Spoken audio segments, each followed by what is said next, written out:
we've got such a turbulent stock market right now, and I think firing him would the markets would react negatively to that. It would be more chaos at a time when we don't need it. So just make an announcement. Don't worry, folks. He'll be gone in a year, and we'll have a very good monetary policy and ride him out. My name is Stephen Moore. I'm an economist at the Heritage Foundation. I've served off and on for the last 8 years as a senior economic advisor to President Trump. Well, I agree entirely that Jay Powell has been a very poor Fed chairman, and he allowed the inflation rate to go up to 9% when Biden was president. He has been, overtly political, which I think is incredibly irresponsible for a Fed chairman to go out and attack the president the way that Jerome Powell did a week or so ago.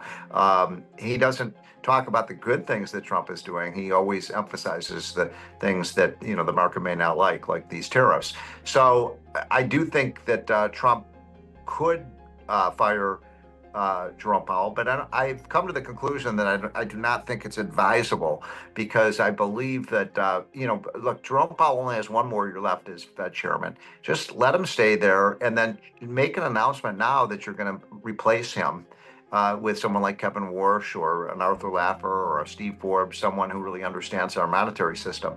And I've come to the conclusion that firing Jerome Powell right now would be more chaos for the markets at a time we don't need it.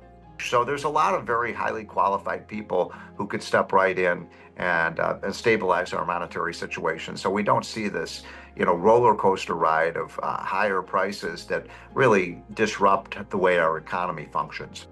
I believe that the job of the Fed is to keep inflation under control. That's their number one job.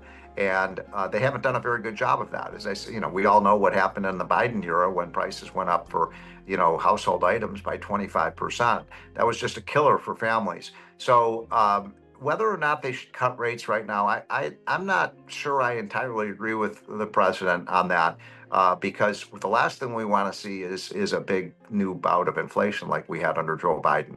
The problems right now with our economy, are only partially monetary. The bigger problems are we got to get these trade disputes resolved in a positive way. We got to get the tax cut done. I mean, my goodness, if the Trump can sign a tax bill, this $4 trillion tax bill by Memorial Day, you're going to see the stock market roar back to life. So there are other steps. What about the deregulation? Getting all these dumb regulations off the back of our businesses so they can be more cost efficient. How about producing more, millions more barrels of oil? That'll bring down the price of gasoline at the pump. So there's so much Trump can do independently of what the Fed is doing to really pump new life into this economy.